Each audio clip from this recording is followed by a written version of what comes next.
I resigned my position from the Red Sox and took a job back in Texas where I was going to make comparable money and could really find a way to recharge. And I thank God every day because at the end of the day, had I not done that, I probably wouldn't have met my wife, who I'm really super thankful for, more than she probably knows, just because I was in a very dark place. I was in a dark place because I felt as though I had thrown my career away. I felt as though I was being soft about mental health. It was very emotional. It was very depressing. It was very tough. I remember going to work like at the high school, like the day after they had won the World Series, and I just wasn't there mentally. Why am I here? What am I doing? And my girlfriend at the time, my now wife, reinforced that you're not alone. You're exactly where you should be right now. That still resonates. I've told her before, she picked up the pieces. My name is Phil Millan, and I am undone.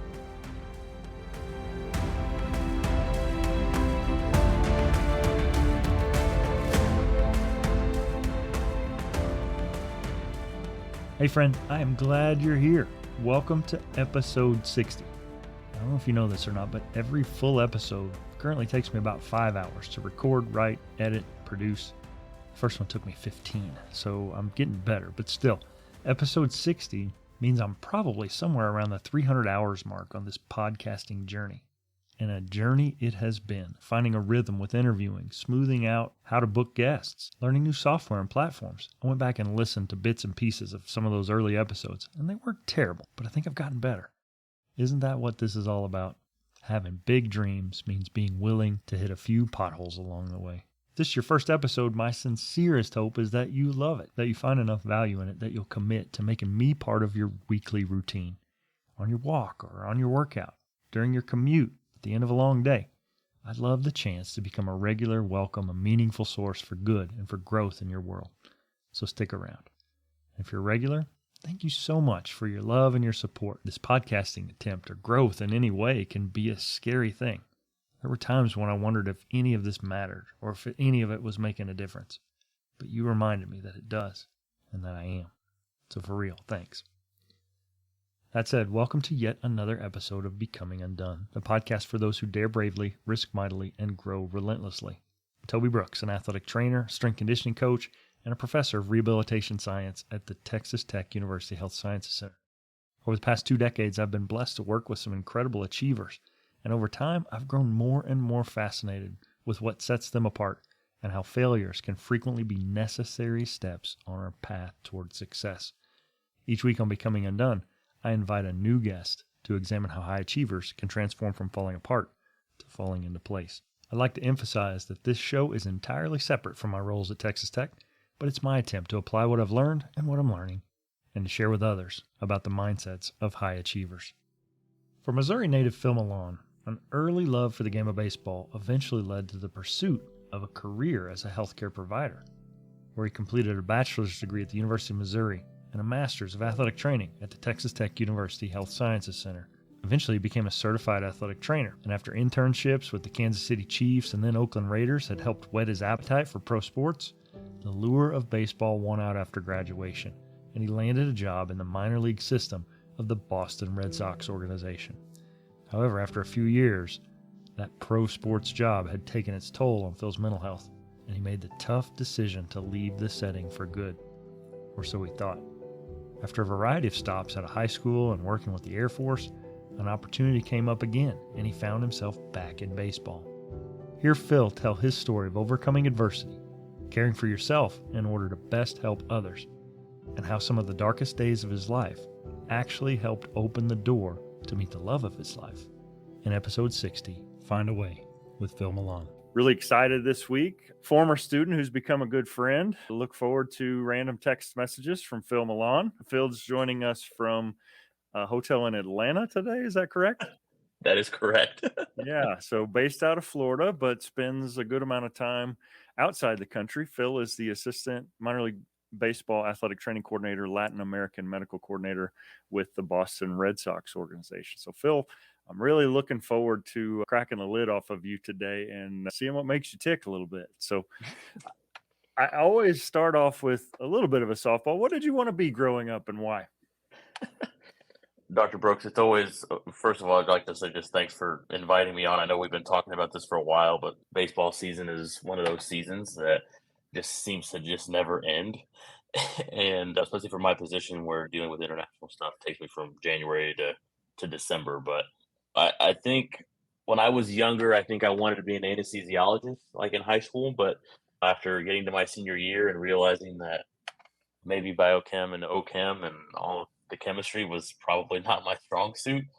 I think that's what steered me away from an anesthesiologist to more nursing. I have always known that I wanted to be in some sort of healthcare. I just think that finding the niche that suited me and what I wanted to do was going to be the challenge. If that makes sense. Sure. You grew up in Missouri, and I guess start at the beginning, wherever that was for you. And we'll dig into your story from kind of childhood on and look at snippets as we go. I think for me, it's never been truly about the medicine. It is now, but I think for me, it's always been I've always had this soft spot for helping people and to be a better version of themselves. And how can I be that impact on somebody else? Whether it's I'm going to use an example today of watching somebody recover from an ankle sprain and hit a home run as their first at bat back. But I think starting at the middle school age, I remember my mom would say it's probably best to be more of a helper than a taker, if that makes sense. Just trying to be somebody for somebody else, be that person. And the way that I grew into it is by helping people overcome their injuries and physically and the mental component that comes with that. This is a classic perspective from a seasoned and accomplished athletic trainer. As we'll hear Phil elaborate on further in the conversation, athletic training wasn't something he aspired to do right away, and he's had a few stops along the way in defining and finding his purpose. But just as my guest from last episode, Ian Westmoreland, said, sometimes it's easier to define what isn't than what is. Phil isn't me first or ego-driven. At his core, he's a helper, just like his mom taught him to be. And from one helper to another, I get that it's sometimes difficult to excel and then not be recognized for it. Because helpers never say, look at me. We look at them. And Phil's patients, professional athletes from all over the globe, are better for it. Just this week, I had a gentleman from my neck of the woods. He does bios on people, and he asked me for some info for myself and a couple of photos, and I sent him one, and it was me stretching an athlete out. The athlete's now the manager for this semi-pro minor league team.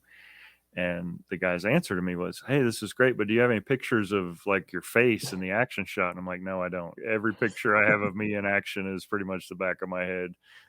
That's just the nature of this business is we're not the subject. We are there to help the subject. So growing up through high school and knowing you had an interest in medicine, where did sports come into the equation? Were you a competitive athlete yourself, or were you always on the periphery helping even then?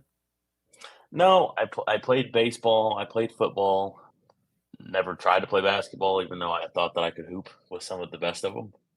But yeah, it was always baseball and football, and I really turned into a one sport athlete in high school and into more of a baseball player.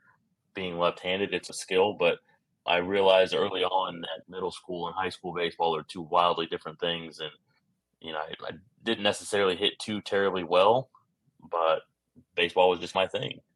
I know my dad played baseball. I would go play slow pitch softball with him on the weekends if he had a tournament going on, and just to go just be around it and be around the guys and just experiencing the team aspect and the team success or the team's failures. Mm-hmm.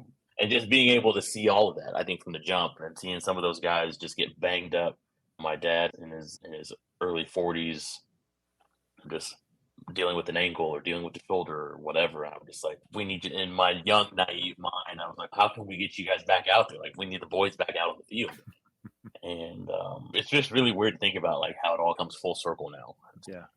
You end up at Mizzou. Talk me through that decision-making process. Oftentimes, a college choice for some students is the most stressful, most difficult decision of their life and weighing all the options. And for other people, they know from an early age right where they're going. So Talk me through how you ended up at the University of Missouri.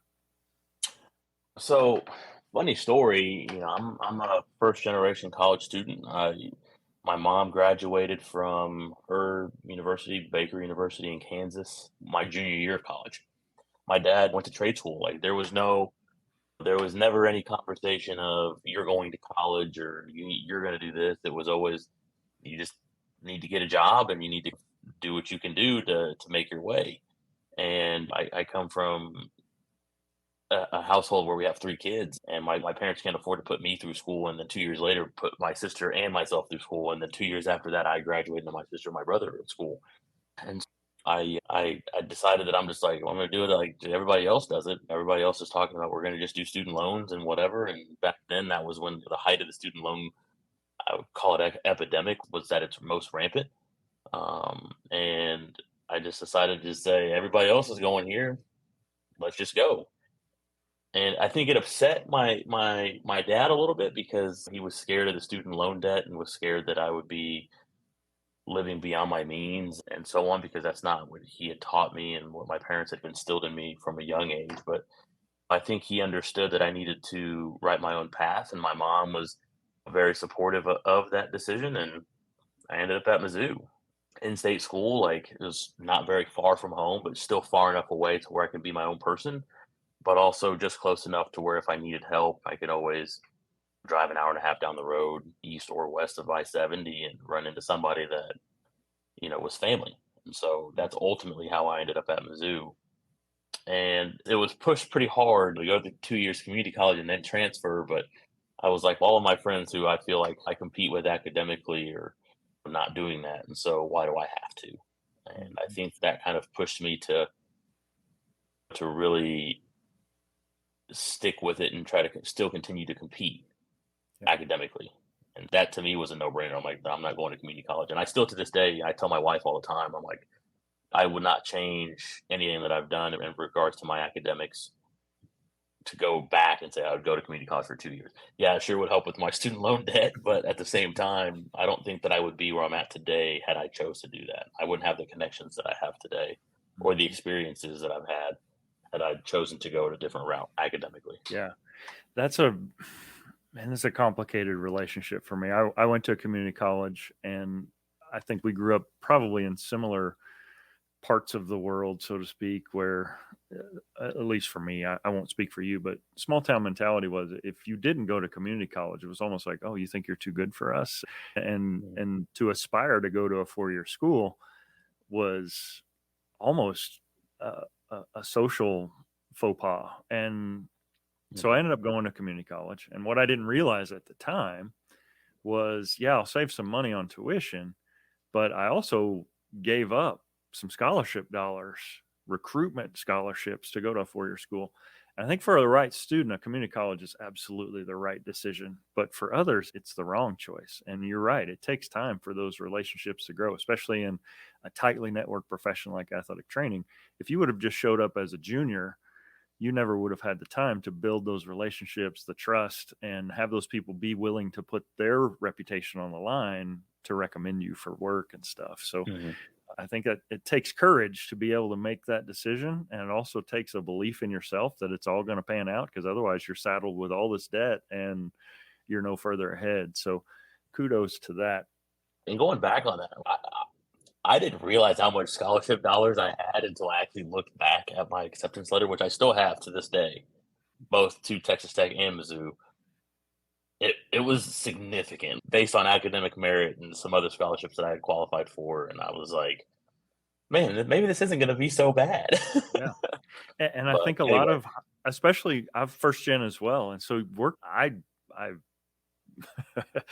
stumbled my way through the process. I didn't have anybody there to lead me. And it was on the surface, it's why wouldn't I go here? It's cheaper. But you don't realize that you forego those recruitment scholarships.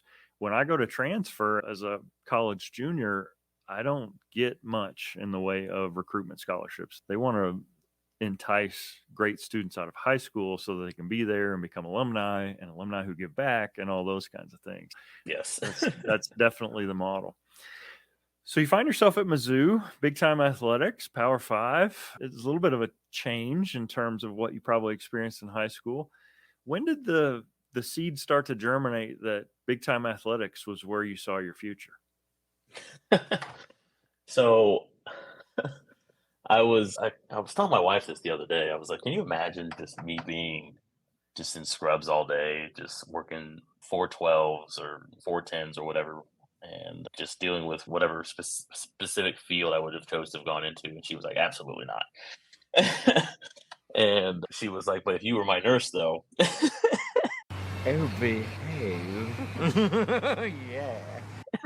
And so a segue into that is I was a pre-nursing major. So at the University of Missouri, in any sort of like Bachelor of Science in Nursing program, to my understanding, is a 4-year program. And so you spend 2 years pre-nursing and to prove your worth and your merit academically, and then you go into 2 years of RN. And I was a pre-nursing major my freshman year, and come to find out that first semester my academics weren't probably where they should be, and just due to some social choices that were made, and I still to this day I'm friends with a lot of my fraternity brothers, and we still maintain contact, and one of them was actually my best man at my wedding. um, but I was a nursing major, and I can still to this day remember that there was 5 guys in my pre-nursing prereq courses that we had to take, and 4 of which are still nurses to this day. I'm the only one that got out and works in athletics, and so on and so forth. And so I realized early that this is going to be a little bit more rigorous than what I thought it was, and I should probably pay more attention to like my studies, and it still wasn't enough. And I think that I was a little bit bummed out about that, but also just the financial hardship of trying to be in school, pay for school, focus on school, and still make sure that I have enough money to sustain myself, my living. Thankfully, living in the dorms my freshman year was fine. But and so a buddy of mine was like, "Hey, the athletics department has these student aid positions, working with the football team and the baseball team, running water and like tape and stuff like that." And it pays, I think, $400 a month or something like that, but you get books and you get free meals. And so I was like, sign me up. I need $400. And that's when I showed up at the Mizzou Athletic Training Complex and met Rex Sharp, who's a living legend at the University of Missouri and just an incredible athletic trainer in his tenure there. And I haven't looked back. And it's pretty wild to conceptualize that I needed some money because I was poor and a poor college student living off ramen noodles. Yeah. Phil, I hate to point out the irony of ironies here, but it's pretty amazing that it was money that drew you to the field of athletic training. And it shocks most people when I tell them that too, that it's like, oh wow, here we are. Still Well, poor to this day, by the way. certainly we understand that. I think that's really the heartbeat of this show, is how in that moment you wouldn't have chosen that GPA, or in the midst of a semester, those academic struggles. Maybe it ended well, but in the middle, it's hard. This morning we have a weekly breakfast with my son's football team, and the coach shares, and he's got just primo grade A coach isms. And every week I walk away with another one, like I'm writing that down. And the thing I walked away with from today is he talked about, in our society, we've almost tried to do away with hard. We try to make everything easy. Everything's convenient, everything's fast, everything's instant. There's no repercussions. And sometimes you just have to do hard things. And sometimes it sucks in the middle. So what did that season of struggle in college teach you that success wouldn't have? That's actually a good question. I haven't actually thought about it in that way, but I think in the moment, I think it instilled, got to find a way. You have to find a way to just get through it. And I think finding a way back then was a lot simpler than what it is for my life example for right now. It was just me back then. At the end of the day, I always had the option to withdraw and go home, plain and simple. But I think trying to find a way to make it happen and not necessarily quote unquote give up, but there's got to be another way. There's got to be something else out there that I can still go to school for, that is going to, but also give me some sort of money to be able to sustain myself and to sustain me staying there.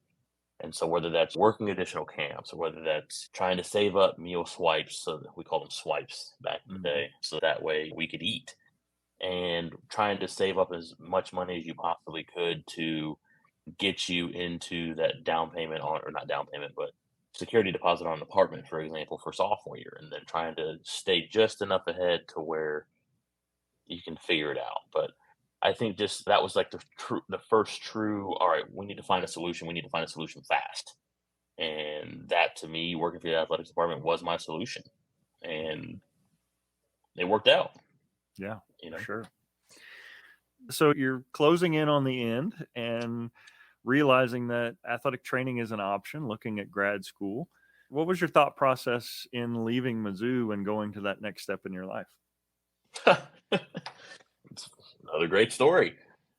Ultimately, I realized real fast that Mizzou didn't have the accreditation that they needed to be able to allow me to sit for the board of certification exam. I had taken a number of courses that were first year courses in the MAT program that weren't as graduate level strenuous, if that makes sense. And I'd taken 2 visits to the University of Arkansas. The University of Arkansas was where we had sent all of our top students that were really aspiring to be athletic trainers.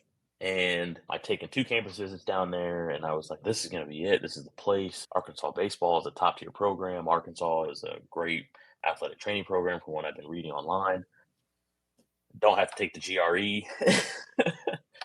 And ultimately what happened was I didn't get in. And this was another, you got to figure out, you got to find a way. So I was looking at out-of-state schools, and do I have to take the GRE? I was scheduling time to take the GRE, and I found Texas Tech, and I was like, oh, I don't have to take the GRE. We had some connections with Texas Tech in regards to Casey Harrison, who was the athletic trainer at the time, number 2 for football at Mizzou, and he raved about Lubbock and raved about Texas Tech's athletics and staying within the conference of the Big 12. That was before the transition from Missouri to the SEC, but trying to find a way to get into a good program at a bigger school that was going to continue to help foster working upper level athletics and working in higher level athletes. And you interviewed me and you said, all right, we'll take you. I don't remember this at all. I honestly, I don't recall you. Maybe you've told me this and I forgot, but I don't recall you saying that Tech was plan B. I know you didn't say it in the interview. Oh, no, absolutely not. But as you're saying, this is, you will be episode 60 something. So I've done a lot of these now. And this is the first time the thought ever crossed my mind. I've been looking at this issue from the viewpoint of the individual, but never looking at it from the viewpoint of the community. And my God, am I thankful that they didn't let you in, Phil? Because you wouldn't have come to Texas Tech, and I never would have gotten to know you. Like, you're a friend now. You're not just a former student. And sometimes bad stuff happens to us for a reason, but it literally never crossed my mind that sometimes that reason may be the people that we interact with needed us in their life. I'm tearing up a little bit here just thinking about it. I was like, geez Louise, man. But yeah, I think in our recent conversations, I think you said that we discussed some things, and you were just like, maybe that's just not your door. And I truly believe that Texas Tech was, in fact, the door that I needed to enter at that time. Seton Hall was an option that I wasn't too excited about. University of Tennessee, Chattanooga was not an option that I was too keen on. I still have the email that says that I didn't get into Arkansas. I still have it. And we'll talk about that later, but that was motivation for me to say, all right, they don't want me. Let me show them why they made a mistake. Yep. And Arkansas is a great program. I have a lot of friends that went through their program and are successful athletic trainers today in all of our career settings. But there's not a day that doesn't go by that when people ask me, did you go to Texas? Where'd you go to school? And I'm like, Texas Tech. And if it has anything to do with Arkansas, I'm not a fan of it. But, totally understand that. But yeah, but like I said, Texas Tech at that time was the door. And a good one. We were in A the great midst one. of a prodigious run of success in terms of pass rate on the BOC. We're trying to get back there. But so you end up at Tech. You end up working some pretty cool sports, get a chance to work with Tubby Smith. You got to intern with the Raiders. Talk about that season of opportunity for you. Doing the research on the program at the time, that I had known that there was several individuals that were scattered across upper level athletics, whether it was Power 5 D1 or the NFL or MLB or what have you. And I was very comfortable with saying that this was going to be okay. And yeah, I got to work with a living legend of a basketball coach in Tubby Smith, and being able to learn from Chris Williams, who's now the men's basketball athletic trainer at the University of Michigan, being able to learn from Drew Krieger, who's now one of the athletic trainers with the Arizona Cardinals. And fortunately and unfortunately for me, I didn't get to work baseball because I was told that I had too much baseball in my undergrad resume, Dr. Brooks. And it opened up more doors than I thought it would. And working for the Raiders was, for me, a way to redeem myself after my subpar experience with the Kansas City Chiefs, 99% of it self-inflicted. But again, just trying to find a way to, one, redefine yourself and change the perception and change the perspective, but also gain that experience and put yourself out there to be a sponge. And I think working for Tubby, you got an understanding for this is the old school like way of doing things, and how can we navigate that and blend communication styles and technologies and theories and all of that into a way that he's going to be able to understand and support. Football was coming up, and Patrick Mahomes was not the quarterback at the time. He was our third string quarterback, but trying to see how we could get back into Texas Tech glory in regards to football. And baseball was on the come up at that time as well, doing extremely well. And I think just a lot of those experiences were trying to find a way, right? Find a way to build better communication bridges, find a way to reimagine yourself in this career field, and how can we go about doing that one relationship at a time. And then lastly, just trying to just absorb as much knowledge as you can from all of these people that have been there and done that and have worked their way up from a situation similar to yours to get to where they are now. And that to me is them finding a way and showing resiliency, and being able to attempt to mirror that is still something that's ingrained in me to be who I am today. Yeah. It's one thing to have opportunities to be successful. It's another to take advantage of them. And so I think you certainly did that, and you're definitely a relationships guy, and that goes a long way. I often say that relationships are the currency of good athletic training practice. If I've got all the book smarts in the world, but I can't form a relationship with my patient, it's unlike a lot of other healthcare professions. As an anesthesiologist, you get 15 seconds of conversation before you put them right to sleep. You didn't need a good bedside manner or a good relationship demeanor to be that you had aspired to do. But to work with the athletes you work with day in and day out, they've got to trust you. They've got to be willing to communicate things to you that they might not be willing to communicate to another person on the earth. And that's fundamentally different about what we do. And it's what I love about what we do, quite honestly. For me, I miss that connection with the patient. It's all secondhand now. I have that hopefully with the students, who then have that with the patients. I'd love to say that it was just smooth sailing. You graduate, you get hooded, you're a master's grad and a certified athletic trainer, and you get your job, and you're smooth sailing from there. But that's not quite how it's played out. You've wrestled with some questions in yourself, I think, over the years about what your purpose is, or at least sought to find where your best connection point could be. So let's talk about life after grad school and what that ride's been like. So I graduated, I remember, on a Saturday, and I graduated, and the next morning I was driving to Florida to go start my season-long internship. We call them assistantships now. It's an internship. With the Boston Red Sox, based out of Fort Myers. And they were thrilled to have somebody with professional experience that had worked with upper level athletes and could figure out a way to comport themselves professionally, but also be keen on picking up some very upper level clinical traits and so on and so forth. And yeah, so I started with the Red Sox as a season long intern that the May of graduation, and then an opportunity presented itself with with the St. Louis Cardinals, with the Texas Rangers, and then ultimately with the Boston Red Sox. And I felt as though that the Red Sox gave me my start. Let's just stay loyal to the club. And yeah, and so my first year full time, like I was able to work in the Dominican. I was able to work with a, a vast amount of you know baseball players that were top tier talent and super high prospects, and very fortunate for that. And my first year full time with the Boston Red Sox, we won our first minor league championship, and what a ride that was. I remember I was talking about this last night with one of our former players who was with me back then and now is in AAA and is a big league depth guy.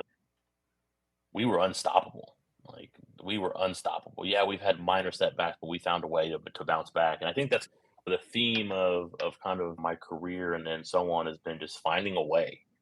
And I was very fortunate to get the blessing to go work winter ball with Ozzie Guillen as my manager down in Venezuela, and going from such a high level of success with my minor league team and expecting to do the same just due to the sheer caliber of athlete that we were dealing with in winter ball. Didn't pan out that way, and we were the worst team and just couldn't prevent all the injuries and didn't understand and have a concept for what it truly was. And I think the time between the championship run to winter ball to my second season full time, I think a lot of it was burnout based. That was self inflicted, and I say self inflicted because I didn't ask for the time down, nor did I even think that asking for time down was appropriate. Because as athletic trainers, we all know that we always have to be on, and I think what we're all starting to realize is we don't. And ultimately, I took a step back and needed to recharge, and I resigned my position from the Red Sox and took a job back in Texas where I was going to make comparable money and could really find a way to recharge. And I thank God every day, because at the end of the day, had I not done that, I probably wouldn't have met my wife, who I'm really super thankful for, and more than she probably knows, just because I was in a very dark place. I was in a dark place because I felt as though I had thrown my career away. I felt as though I was being soft about mental health, and I was being soft about not sticking with it and sticking through it, and worked out of high school and couldn't stand it just because it wasn't true athletic training, in my opinion. It was just different from what I've known, different from what I've ever experienced before. A whole different animal. I know for me, when I Yeah. jumped out of arena ball, so for me, it was like, that's the trajectory. I want to work NFL. I want to work D1, whatever. And when I finally gave up on that, at least in that moment, man, I felt like such a failure. Like I had just resigned. Everything I worked for, I just threw away. And I went and worked at a tire plant. I was a fitness and wellness coordinator at a tire plant. And I want to zoom in on what you said there, because that's no disrespect to our colleagues that work in the high school level. It's not saying it's not real athletic training. It's saying for Not at you, all. no, and I know your heart, but I want to make sure I make this point because Dustin Emery's listening right now. But the point is, we all feel that call, that pull toward something. And for you, it was professional sport. And to feel like you cashed in your chips, you touched on it. There's a mental health component to this. You're a man. You're a man of color. There are so many social things working against you being vulnerable, you being willing to take care of yourself, to put yourself first. And that just piles on. You can't talk about that to anybody, because to talk about it is to admit it and to, hey, let's pull my weakness right out in the middle of the room so we can all stare at it for a little bit. Yep.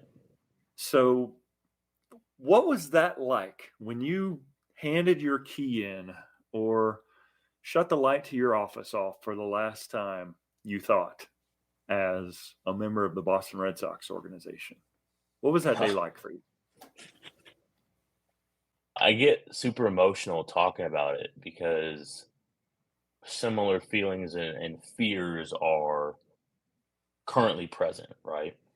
And that moment was very dark. Like I felt alone. I felt as if nobody truly understood like what exactly I was doing and what I was going through. Because at the end of the day, none of my classmates, none of my family, like really truly understood exactly what I was going through because they weren't there, they didn't experience it. And I think what really hammered down and doubled down that sense of aloneness and that sense of mediocrity and sensitivity, I think was because they had won the World Series that year. And everybody that had done what they were supposed to do and contributed to that team, whether it was getting your guys healthy enough so we can trade them away, getting your guys to the next level to keep pushing everybody up the chain, having been that rehab stop was you contributed. Like we all contributed to that team's success. And I felt as though I wasn't contributing. I wasn't doing what I'd signed the piece of paper that said that I was willing to do. And it was super dark, man. Like it was very emotional. It was very depressing. It was very tough. And I remember going to work like at the high school, like the day after they had won the World Series, and I just wasn't there. Like I wasn't there mentally. Like I was like, why am I here? What am I doing? And my girlfriend at the time, my now wife, reinforced that you're not alone. Like you're exactly where you should be right now. And that still resonates. Like that resonates more so than I've told her before or what have you. But yeah, like she picked up the pieces. Yeah. And so this is just dark. She became a light and a side quest that a veer in Side the missions. story. Had you stayed in that path, you're absolutely right. Your mental health probably would have suffered. I think that's safe to admit, but you also don't meet her. So seasons of failure can grow seasons of success, no doubt about it. And you're not just a one-man show, like going through this deal alone now. You've got someone in your corner, and that's a blessing, but it's also a responsibility. My wife told me this one time. She said, I believe in my heart that it's the man's job to decide where we're going. This is a very conservative, kind of old school approach. The millennials and Gen Z ladies that hear this would probably take issue with it, but she quickly amended that or added to that and said, I trust you. Don't screw it up. and that as a husband, that's almost worse. If she were forbearing and said, we're moving to Seattle, she would never say that. I don't know. We've not been to the Pacific Northwest, but if she said that, that's easy. I can follow directions. But to be asked to be responsible, not just for myself, but for my whole family, that's a different ask. And it truly is a different ask. Like I tell her all the time, I'm like, every decision that I make now in regards to my career or whatever, I need input here. It may not be cool in 2023 to talk about the man's role in leading his home, but I think you guys out there know this struggle. We have goals and dreams and ambitions, and we're hardwired to conquer those as best we can. But you heard Phil say it. When you have a significant other, you've also got a responsibility. It isn't about being a dictator to all those living in your home. It's about being a facilitator. Dreams can be accomplished absent our family, for sure. But honestly, that's the easy way. A true leader understands that the role isn't about what I can do alone, but what we can do together. And while choosing to leave the Red Sox felt like failure at the time, it opened the door to a new path where Phil met his wife, Elisa, but pro sports was still coursing through his veins. He was undone. Because if you tell me no, then I really need to figure out a way to sell it, or maybe this truly isn't the way that we need to go. Yeah.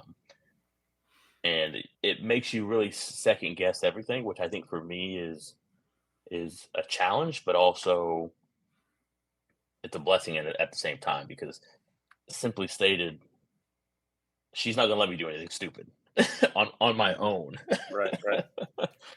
I think one of the things that you alluded to that weighs into this is it's not often that someone gets an opportunity in professional sports who walks away from it, who gets that opportunity again. So you walk out the door thinking, this is it. Like, I had my shot, I took it, it didn't work out. That's over. Let's go do other things. That's not your story. You got another opportunity, and you've had a few other opportunities. Talk me through the transition back into pro sports and what that meant to you, both as a clinician, but more importantly, as a man. I was working for the Air Force and as a Defense Department contractor, and that was awesome. I had a great time. However, it wasn't financially viable. It was just wasn't.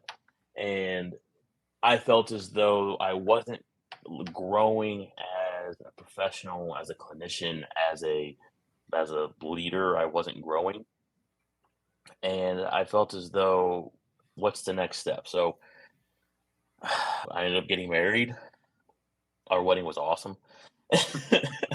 And a week later, the Boston Red Sox called. Literally a week after we got married.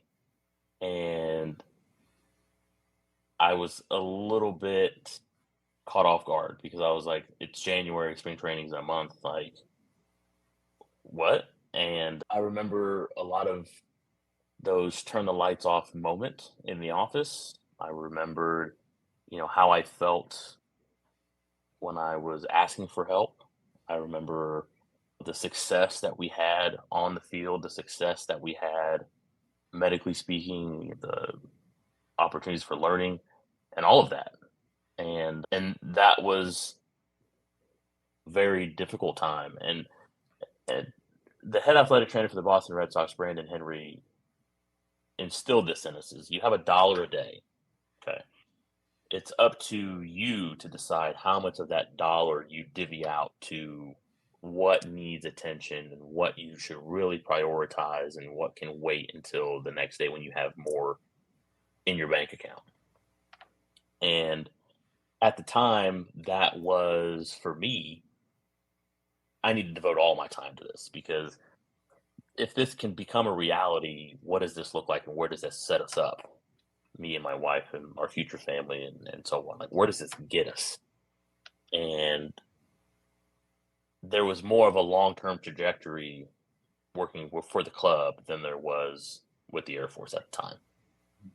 And so for me, the answer was easy. I would much rather say we tried and it didn't work than not try and hope that it did. Mm-hmm. So that was, to me, the justification for the why to get back. And gaining outside experience to be able to take back was an even bigger reason to say, how can we go back and change this for the better?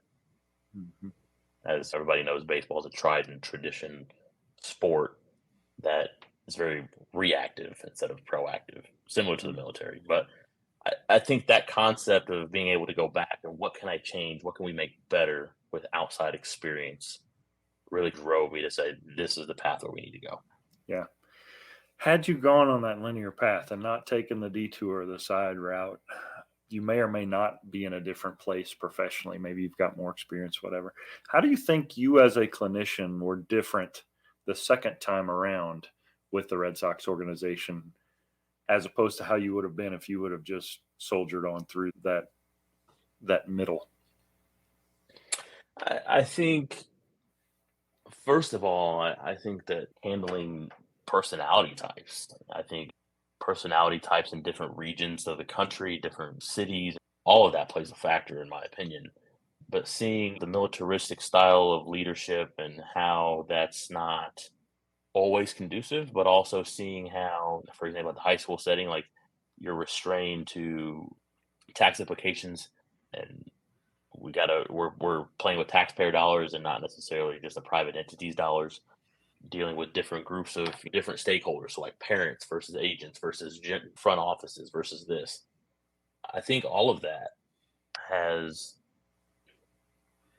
changed me for the better, so that way you can help to diversify your style of communication. And communicating with parents, at the high school setting versus communicating with people that have eagles and stars on their chest is wildly different, yet similar at the same time. And then you couple in agents of multi-million-dollar athletes, and I think it's helped. I think globally it's helped to aid in the communication, which subsequently leads to better relationships and better rapport, but also taking that step back to say, all right, what's the root cause of the issue if there is one? And if there's not, how do we make sure that we don't create one? Yeah, I think just global communication, rapport building, and relationships. Yeah, and it boils down to, you hit the nail on the head. It's communication, but also there's a maturity that comes with that, and understanding that sometimes it's good to press and be vigilant in my communication. Other times, sometimes you just got to let the cake bake. And I am not a patient man. We in athletics have been enculturated with this idea that immediately is too slow. It needs to have happened yesterday. And that can seep into your soul sometimes, and it's toxic. And I think that for me, being in that high pressure athletic environment, out of it, back into it, it taught me the importance of just letting things unfold. And I don't always have to have my foot on the gas in order to be good. So you're back. And once again, things don't always go exactly the way we would have scripted them. So what do your days look like today? And maybe I need to preface that. It's September 8th. So your day today is going to look vastly different 5 months from now. But what's the life of a minor league baseball athletic trainer look like? The life of a minor league athletic trainer in pro baseball it's not what it used to be. We were having conversations about this last night with some of the guys that have been here before I was here on my first tour of duty. We would go 17, 18, 20 days straight with no off day. We would be here for 3, there for 4, home for 7, back on the road for 7 to 10 days, and then have an off day. Now you're in one city for 5 days with an off day on Monday. 99% of the time you use it as a travel day. So you wake up around 10:30, 11, get to the ballpark around 1 o'clock, start your rehab guys, treatment sessions, some admin duties that we need to get done, whether that's, setting up logistics in hotels for the next road trip, figuring out where we're going to get a lift in at, and what can we have available for us at the stadium. As guys start to roll in, we start just treating guys, getting pitchers ready to go out and throw, do their pregame throwing, bullpen sessions, BP on field. 99% of the time, there's going to be a phone call to our minor league athletic training coordinator to discuss, like, hey, this is what so-and-so looks like today. He's good to go. And then those conversations are followed with conversation with coaching staff. This is our injury report for the day. This is what we have going on. Back to treatments, back outside to observe BP. A lot of people don't know, but BP is where things tend to happen. Whether somebody sprains an ankle because they decide that they want to go power shag in the outfield and they haven't done that in years. Don't know.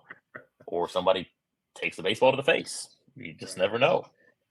And so covering BP, doing all that, back inside for getting the starting pitcher ready to go, and it's game time. We're playing and just hoping that I don't have to step out on the field. Yeah, exactly. Post game, it's relatively simple. Some quick post game treatments. Anything popped off? No. Notes. Gone by 11. Do it all over again the next day. Did you hear that, students? Phil said notes. But he does notes at the end of the day. I do write notes. Some of them are rather extensive. But also, my job is different. I'm the assistant coordinator, so I'm the minor league number 2. So I specifically oversee Florida and the Dominican. Those days start earlier. And my athletic trainer that I supervise down in the Dominican will call and say, hey, this is what we got going on with so-and-so today. I relay that information to my coordinator as well as the front office.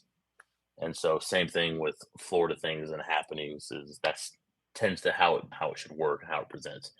But for example, like I'm here today in Atlanta because our AAA club is here playing the AAA affiliate for the Atlanta Braves. And one of our staff athletic trainers is out and they need somebody to come cover. So I'm here. We just signed a couple guys 2 days ago. And so trying to build a relationship, build a rapport, integrate them into our organizational programming is always nice, especially when they can build that rapport with some of our staff as well, so that they can see that it's not just one guy, it's multiple people that And so my job is to, at the end of the day, make sure that all of our systems are running smoothly. Yeah. Go where I'm told. Yeah, there's a fair amount of that. The real critical piece of this show, I think, is redefining our relationship with failure. So often we run from failure. Nobody wants to fail. How would you describe your relationship with failure at this point in your life? The role of failure plays a big role. I think that sense of failure is never one that one should want to endure or whatever, but at the same time, it's something that is very necessary. I think it's super necessary to fail. I think it's super necessary to constantly have that understanding of this can go south and this can go south fast. But I also think that it's healthy to have that in your mind, but also understand that what can we do to minimize it and the sting of the fail? What can we do to maximize the next step post fail and to really take advantage of that? And I think it's a tough concept to really wrap your head around, but failure is going to happen. It's just a matter of how often are we going to allow it to happen, and are we going to sit there and dwell on the failure itself? I take pride in saying that since being in my role now, that the same mistakes, in my opinion, haven't been made twice, because you learn the first time. And I firmly believe that sometimes it's okay to take a step back so we can continue to move forward. Yeah, I think you're spot on. It's hard to see in the moment, but the most skill, I'm not a climber, but I've seen several documentaries where they talk about sometimes the best path is not straight up. You need to sometimes work down the mountain to find the way up. And I think for us, we're dealing, and I won't put myself in your shoes, but you're dealing with athletes who are in the midst of a very fine window of their life in which they can be highly successful. And that window's closing every day. And they are in the midst of a setback.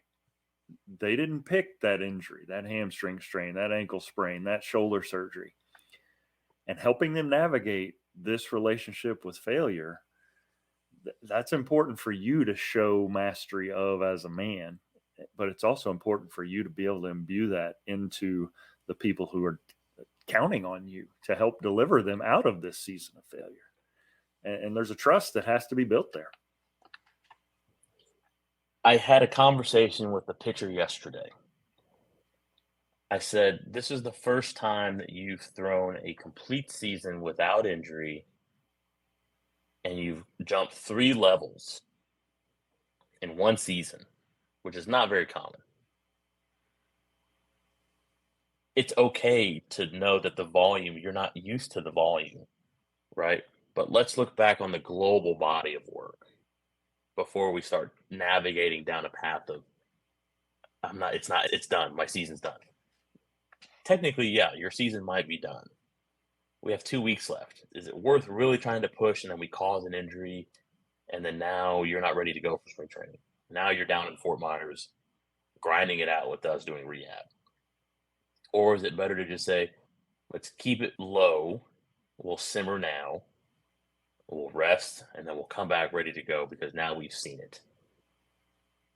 I think we have to look at the global body of work instead of just being in our own little mindset in these blinders.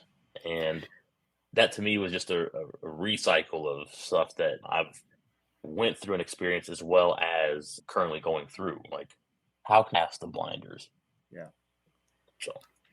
And isn't it easy to see that for other people, but so hard for us to recognize in ourselves? Like the part of the growth cycle, and it's a cycle, it's circular. But if we don't close it with the reflection, it stops being a cycle. I just grew and I didn't learn from it.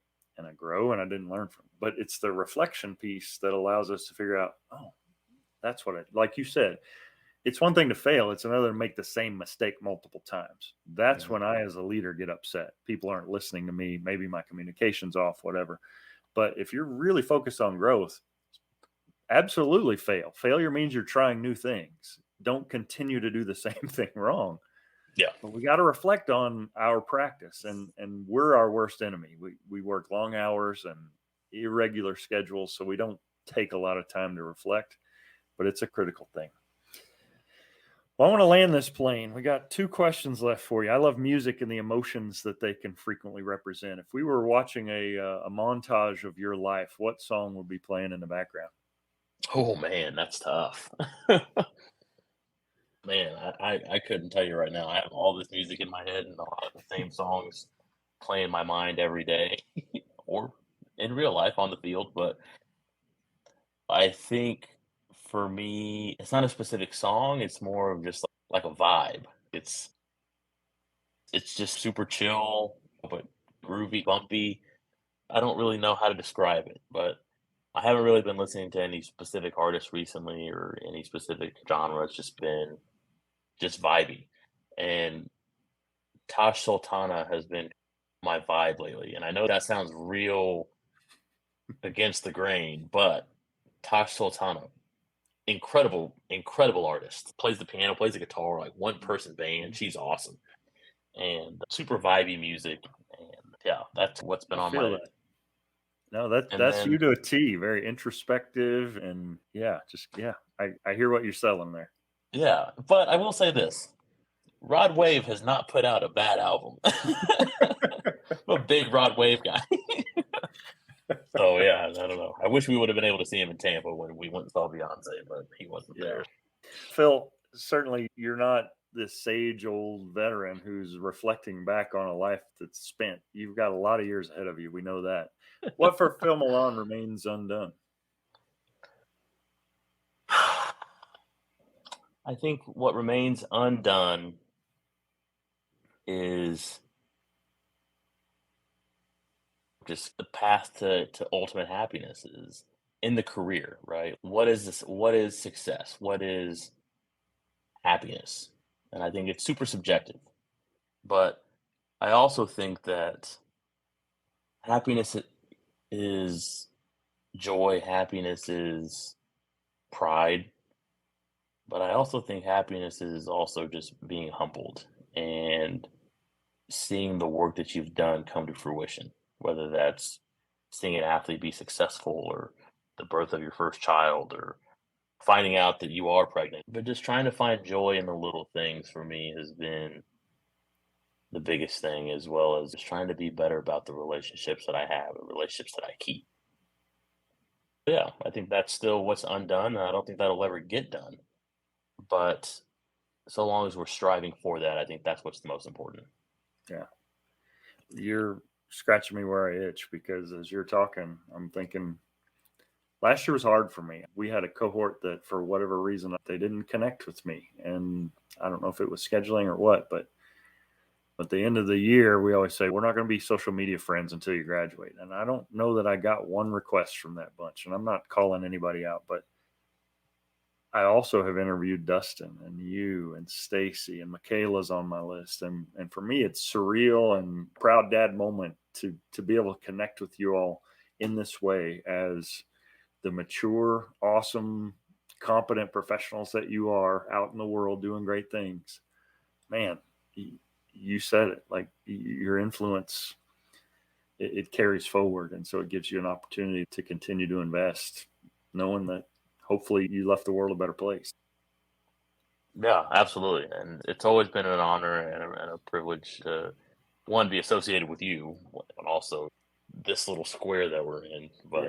But also just to be able to say, I can make a phone call right now and not necessarily get the answer that I want, but get something that I need, whether it's positive or negative, like whatever. But I think that's what I'm most happy about. That's what I'm most humbled about. That's just me. And I hope that I know Dustin is listening and anybody else that was associated with us or like came up with us or went through class. My number hasn't changed. I'm not ever going to change the number. Ain't hard to I'm find. always here. Yeah, I'm not hard to find. So that's a great segue. How can listeners connect with you, even if they don't have that? I'm not asking you for your cell phone number, but what's the best way to follow what you're doing? I think the best way to follow is just phone call. Just call me. If I don't answer, I'll call you back. It might be an hour later. It could be 2 minutes later. You never know. But just a phone call. Shoot me a text. I think that's the best way to get a hold of me because 99% of the time, I'm not where people think I am. You don't have a growing TikTok presence like Dustin? I'm on the socials, but I hide off in the shadows and just post when I feel like I need to, aka my wife's birthday, Christmas. Yeah, understood. Phil, it's been a pleasure. It always is, but I looked forward to this conversation. I'm thrilled that we had a chance to connect. Yeah, thanks for having me on the show. I know we've been talking about it for a while, but my season doesn't really stop. No, I understand. My name is Phil Millan, and I am undone. In the weeks that followed our interview, Phil got some career-related info that no one wants to hear. Minor league baseball has improved over the years for staff members, but it can still be a tough job with long hours and challenging pay. It can also be a tumultuous and rocky path with year-to-year contracts, hit-or-miss leadership, jealousy, envy, and a whole basket full of things that can make it a really, really tough job. Phil's currently between roles. Now, I have 1,000 reasons why I know Phil Millan will end up on his feet in a role where he, as his mom predicted many years ago, is helping, where he's applying the lessons he's learned through both success and failure, where he can be 100% authentically himself, working under leadership that wants to help him continue to develop. I know it's hard, it's lonely, it's difficult to stare down a dream and feel like you've been spit out. But Phil, I'm proud of you. I believe in you. From the bottom of my heart, I love you in the socially approved manner in which a professor and a former student, or just two dudes, should. You've got this. You aren't done yet. I'm thankful to Phil for giving of his time and sharing his journey, and I hope you found as much enlightenment and inspiration, and maybe a laugh or two, from this episode like I did. For more info on it, be sure to check it out on the web. Simply go to undonepodcast.com/EP60 to see the notes, links, and images related to today's guest, Phil Millan.